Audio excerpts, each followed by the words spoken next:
Welcome to 21st Sports 2015 season preview for the Tennessee Titans. And we're going to go over the roster and the schedule and make our predictions for every single game in the regular season. But let's get started with the roster. And at quarterback, Marcus Mariota, the number 2 overall pick. And it's a really good pick in my opinion. I like Marcus Mariota. I don't know if he's going to be successful necessarily right out the gate. We shall see.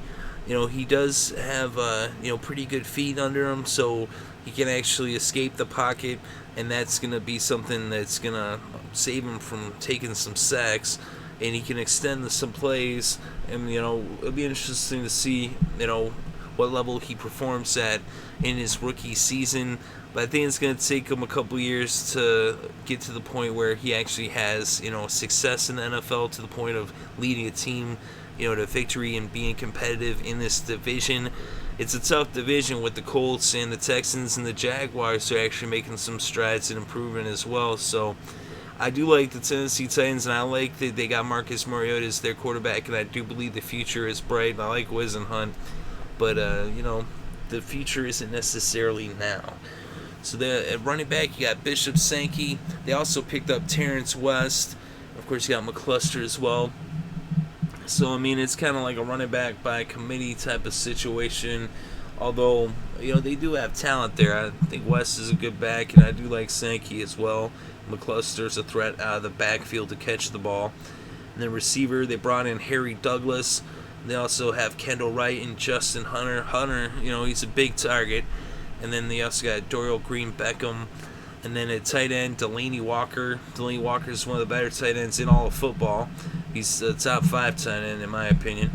He's, right up there. The only guy who's really, we all know number 1 is Gronk. But then number 2, Delanie Walker is in that conversation for who's the next best tight end after Gronk. Like I said, he's in the conversation.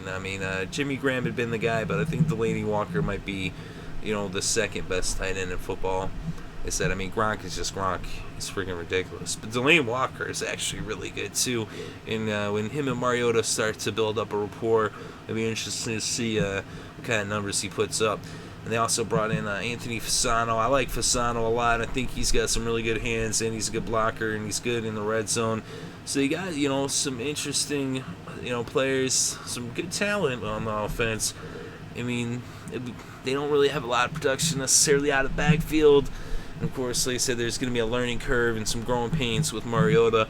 But he is a very talented guy with a lot of potential and a promising future ahead of him. So let's look at the defense. I actually think the defense, they're better than people give them credit for. It's a Ken Whisenhunt coach team. They're always going to be pretty proficient on defense. They could use some more talent, though, but they did actually bring in some players. They brought in Brian Orakpo at outside linebacker. They also brought in Parrish Cox at corner and Denoris Searcy at strong safety. So they did make some improvements in the offseason. And that's secondary, Michael Griffin and Jason McCourty are pretty solid. So it'll be interesting to see with those additions. They should have a better secondary. Of course, Werner left last year to go to Tampa, but it's all right secondary. Up front, though, you got Daquan Jones at defensive end. And then, tackle, you got Sammy Hill and Jarrell Casey. And then linebackers, on the outside, Derek Morgan, as I mentioned a moment ago, Brian Orakpo. They're both very solid linebackers. And then in the middle, you got Zach Brown and Avery Williamson. And they say, Ken Whisenhunt team's going to have solid linebacking play. So they got an all right defense. You still got Wesley Woodyard as well, too. A little bit of depth in the D. And let's look at the special teams for Tennessee. And you got Ryan Suckup as the kicker. It's a pretty good kicker, actually. And Brett Kern is their punter. And then handling the punt returns is Dexter McCluster. He also returns kicks as well. And Antonio Andrews helps him out with that, too. And McCluster, he could take it to the house. He is a threat, He's a good return man. Kind of reminds me of Dave Meggett a little bit, but let's look at their schedule. And we'll start off, obviously, in Week 1. And in Week 1, they're going to be going up against the Buccaneers. And this is the first time quarterbacks picked 1 and 2 have gone against each other 4 times previously. The 1 versus 2 picks have gone each other, having the same position, but it's first time with quarterbacks. In 3 out of the 4 times, the number 1 pick won, and I believe this will be 4 out of 5. It's in Tampa Bay, and I like the Buccaneers. I think that all around they have a better team, although they kind of mirror each other almost, but I think the Bucs have a better defense. But they are very similar teams if you look at them top to bottom. It's then week 2, September 20th. They'll be in Cleveland, another road game. And I actually had the Browns winning this one, although I wouldn't be shocked to see the Titans pull that one off. So a lot of it depends on how good Mariota is right out the gate, and that's something you just don't know until you see him on the field in a regular season game. How can you really estimate how that's going to be? Of course, I do have Winston playing at a higher level, but that's because I think he's played in the pro-style offense, whereas Oregon, they're not really a pro-style offense. Somewhat, there are some things that, they translate to the next level, but, at the same time, other than the Eagles, no one's really running an offense like Oregon. So week 3, of course that's Chip Kelly, but September 27th, 1 o'clock kickoff at home against the Colts, their first division rivalry game, and I got the Colts in this one. So they start out 0-3, and then they have their bye week, week 4. Week 5, October 11th, they're going to be hosting the Bills. So they have 4 straight home games, right here. And so these home games right here, it's the potential to get something going. But I have them losing against Buffalo. And week 6, October 18th, Miami's coming into Tennessee, and I have the Dolphins winning that one.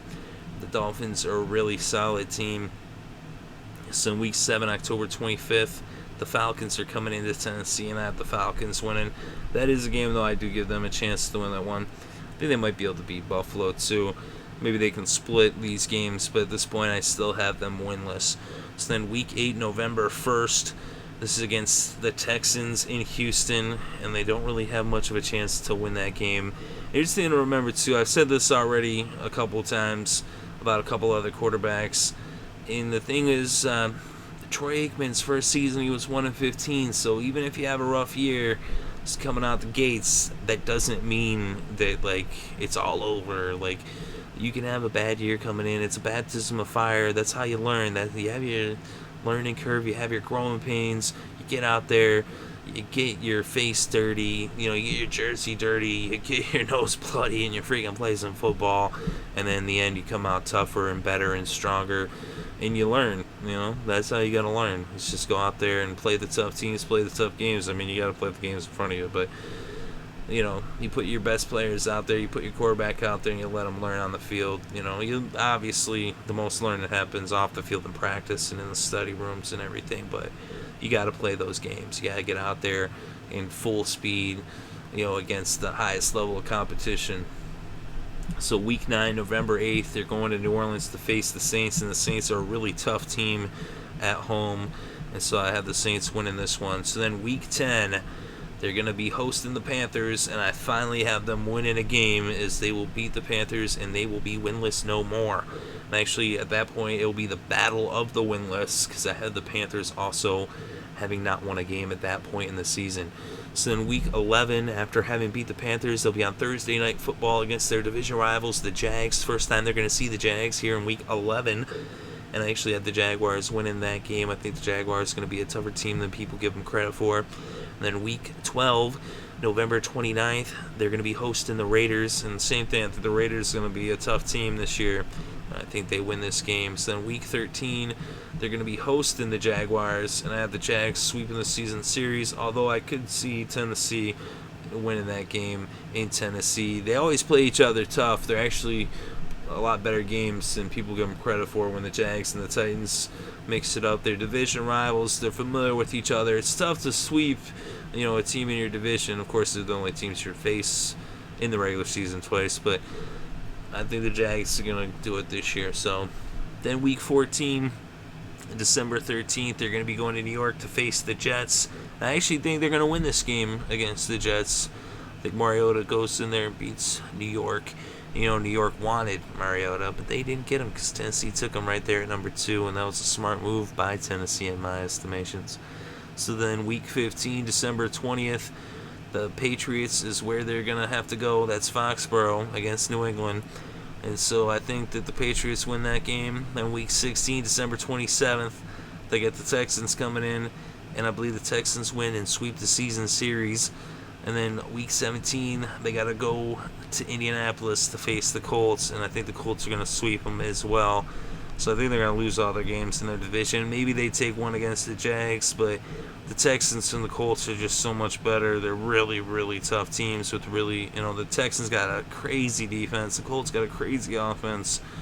Which the Tennessee Titans are making strides. They are moving forward, but it's a long battle to get back up, and get back into the race for this division. Eventually, I believe they'll get there with Mariota. It's just not right now. But let me know what you think in the comments section below. Definitely interested to read your thoughts and opinions. What do you think about the roster and the regular season schedule and our predictions for the Titans? And what are your predictions for the Titans? Whether you agree or disagree, I am interested to read your thoughts and opinions. Thank you very much for listening. It is greatly appreciated. I hope you're having a good day and have a great weekend and enjoy all the sports.